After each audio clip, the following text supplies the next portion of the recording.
Alhamdulillahilladzi qad akhraja nata'ijal fikri li albabil hija wa hatta anhum min sama'il aqli kulla hijabin min sahabil jahli hatta badat lahum sumusul ma'rifah ra'aw mukhaddaratiha munkasifah.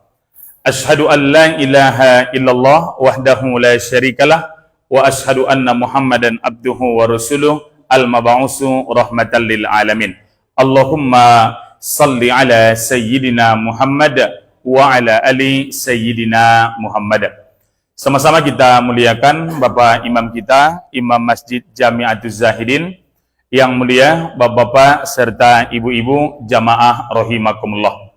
Sebagai hamba Allah yang beriman, kita selalu dan senantiasa bersyukur kepada Allah dengan mengucapkan Alhamdulillahi Rabbil Alamin.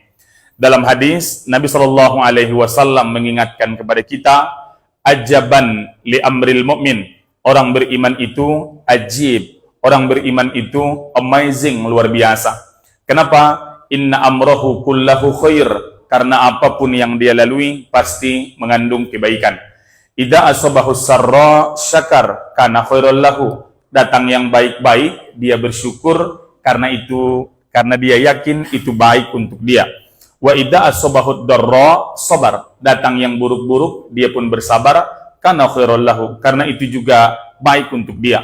Walaysa zalika illa alal mu'minin, tak ada orang yang seperti itu kecuali orang beriman. Syukur ketika mendapatkan nikmat, sabar ketika mendapatkan musibah. Itulah keluarbiasaan daripada orang-orang yang beriman. Saya berharap berdoa, mudah-mudahan kita yang hadir ini menjadi orang-orang yang istiqomah. Amin ya Rabbal Alamin. Bersolawat kepada Nabi. Allahumma salli ala Sayyidina Muhammad wa ala ali Sayyidina Muhammad. Semoga kita semua dapat syafaah al-uzma dari Nabi sallallahu alaihi wasallam. Amin ya Rabbal Alamin. Bapak-bapak dan ibu-ibu jamaah, jumpa kali ini yang kita bahas konsep harta menurut Al-Quran. Harta dalam bahasa Quran disebut namanya mal. Mal asal katanya mailun, artinya condong, miring, menginginkan. Maksudnya apa Pak Ustadz? Hati kita condong menginginkannya, hati kita cenderung ingin mendapatkannya. Maka disebut dia namanya mal. Dalam bahasa kita, harta. Contoh. Andai ada orang, dia tahu besok dia mau meninggal dunia, dikasih dia hari ini duit 2 miliar, dia tolak atau dia terima? Terimalah. Itu tadi mal, artinya orang cenderung mendambakan, orang cenderung menginginkannya. Itu tadi kata-kata andai. Dan Bapak, Ibu, jamaah yang mulia, bagaimana konsep harta dalam Al-Quran? Setidaknya ada 9 yang mau kita sampaikan. Yang pertama, Quran menyebut harta itu adalah perhiasan. Di surat Al-Kahfi, urutan surat 18, nomor ayat 46, dengan kata zinatun, artinya perhiasan. Sebelum ayatnya kita kaji, kita bermain bahasa dulu dengan perhiasan. Kalau ada seorang perempuan memakai perhiasan, itu dia perlihatkan atau dia sembunyikan? Tergantung keadaan. Kalau pesta pernikahan, dia tunjukkan di hadapan orang. Tapi andaikan dia belanja 3 hari menjelang lebaran, itu karena orang ramai akan dia tutupi. Bahkan dia tinggalkan di rumah. Kenapa? Karena takut copet berkeliaran. Dengan harta pun seperti itu. Ada orang yang menunjukkan bahwa dia mapan dan mampu. Ada sebagian orang tidak. Dia sembunyikan, dia low profile. Gayanya sangat sederhana. Dan dia berusaha bergaul dengan siapapun. Ini gaya orang yang memiliki harta. Masih terkait dengan perhiasan, yang kedua, biasanya perhiasan itu ada yang asli 24 karat. Gelang dia 5, asli semuanya, 24 karat. Kalau ada yang asli, berarti ada yang imitasi, yang palsu.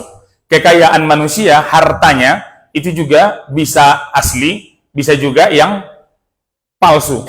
Masa iya Ustadz, ada kekayaan itu? Ada orang memang asli dia mapan, kaya. Di rekeningnya 26 miliar. Ada. Tapi ada orang, dia mapan mampu. Kita tengok waktu di Instagram, ketika di Facebook, dan di status WA. Gayanya macam orang kaya. Gaya ibu itu macam istri wakil bupati. tapi keadaan aslinya susah, melarat, utang di mana-mana. Ada orang model begitu? Ada.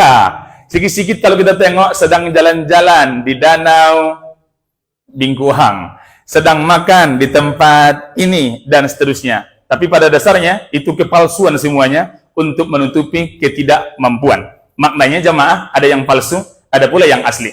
Masih berkaitan dengan perhiasan, andaikan dipakai, itu marwah akan naik, orang akan menghormati. Kenapa? Itu bukan orang sembarangan. Dari mana kau tahu? Coba tengok perhiasannya. Itu kalau saya hitung, gelang yang 6 itu 140 gram, kata dia. Kenapa kau tahu? Karena pernah ku tengok di toko emas. Beli? Enggak, nengok-nengok doang.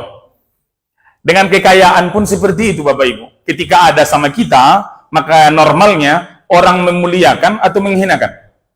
Memuliakan. Kadang-kadang kesalahan besar akan tampak kecil ketika orang tersebut berada dan punya harta. Tapi sebaliknya, kalau harta sedikit, keadaan susah, kesalahan kecil kadang-kadang akan diperbesar. Jangankan orang lain, Bapak Ibu, orang terdekat kita akan membedakan kita karena berkaitan dengan harta. Maka Quran menyebutnya dengan kata perhiasan. Anaknya laki-laki 4 orang, berarti menentunya perempuan 4 orang juga. Anak pertama tamat SMP jadi petani. Anak kedua anaknya jadi polisi, pangkatnya sekarang AKP, Ajun Komisaris Polisi, Kapolsek ya. Anak yang ketiga pegawai di Dirjen Pajak, agak mantap. Yang nomor 4 dia dosen sekaligus kepala perpustakaan PNS. Kalau yang 4 ini pulang kampung, kira-kira mertua menyuruh masak sama menantu yang mapan atau yang melarat? Kenapa bisa begitu? Padahal sama-sama menantu. Itu artinya jangankan orang lain, orang terdekat kita bisa saja membedakan kita karena terkait dengan harta, terkait dengan perhiasan. Maka Quran menyebutnya, konsep pertama, harta dalam Al-Quran disebut dengan kata perhiasan. Tadi Al-Kahfi surah 18 ayat 46. Al-malu, harta yang kita miliki, wal banun, anak-anak yang kita punya, dua-duanya zinatul hayatid dunia. Dua-duanya adalah perhiasan dunia. Di ujung ayat, wal baqiyatus solihatu khairun inda rabbika sawaban wa khairan amala. Yang kekal di sisi Allah adalah amal soleh yang kita lakukan, yang kita harapkan kelak pahala di akhirat dari amal soleh yang kita kerjakan. Pertanyaannya, kekayaan bisa dibawa mati? Bisa. Gimana contohnya? Itu lahan kosong kan? 2 sak semen yang kita kasih, misalkan ya, besi 10 yang kita berikan agak 18 batang, atau mungkin batu bata yang disumbangkan 3 truk, itulah yang kekal, yang kita harapkan pahalanya di hadapan Allah Subhanahu wa Ta'ala. Maka hadis yang sangat familiar, sering kita dengarkan juga, ma'akalta fa'afnaita, harta di dunia kita makan, semuanya akan membusuk. Wa malabista fa'ablaita, harta di dunia kita belikan untuk fashion, pakaian, semuanya akan menjadi lapuk. Wa matasaddaqta fa'abaqaita, apa yang kita sedekahkan, itu yang kelak bersama kita, itu yang kelak akan membantu kita, itulah pahala yang kita harapkan.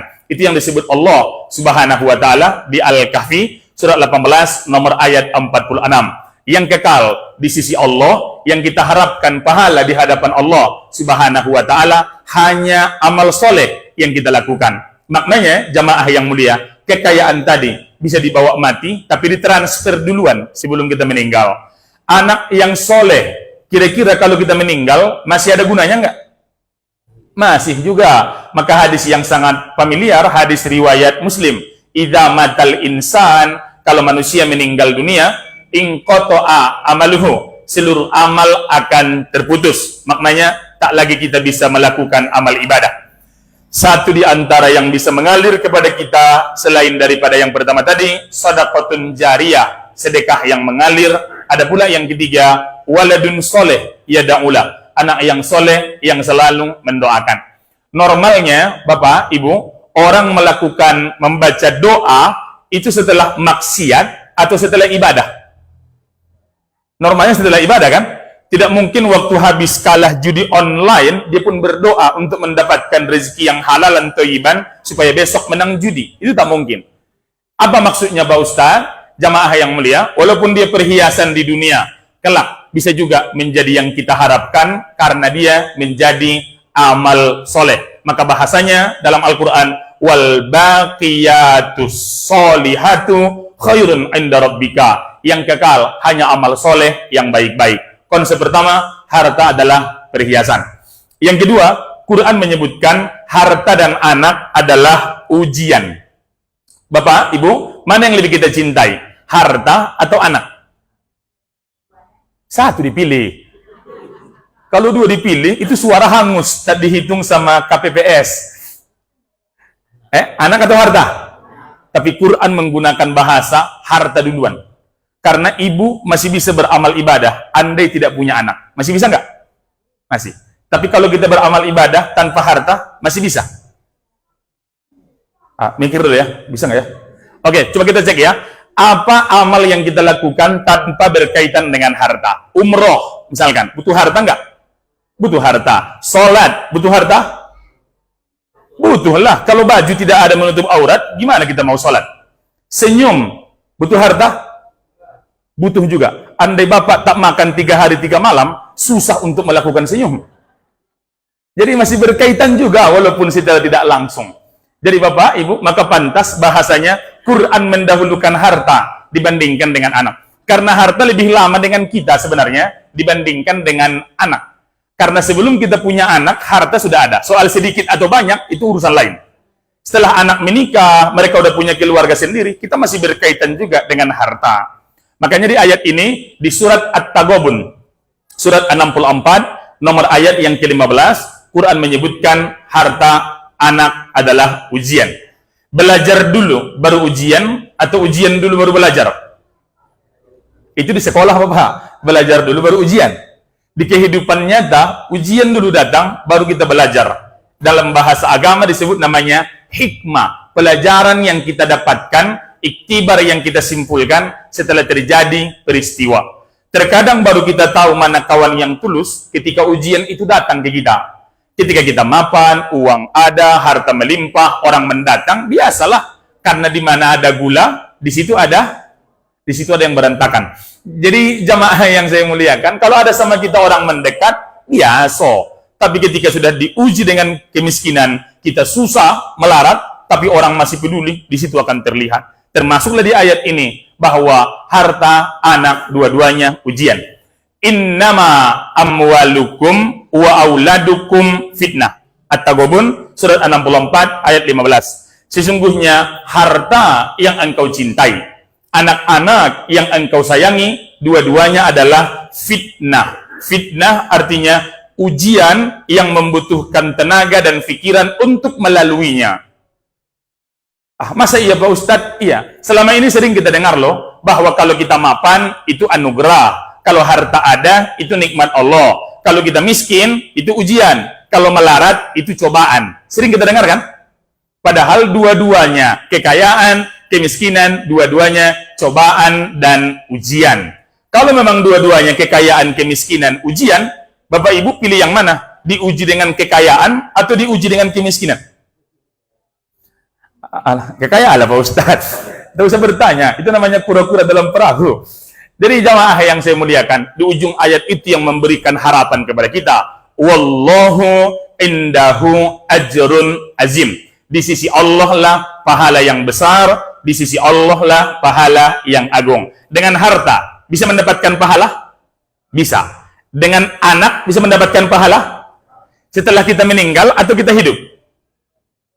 Dua-duanya. Anak yang soleh atau yang penting anak? Dua-duanya. Mana buktinya Pak Ustadz?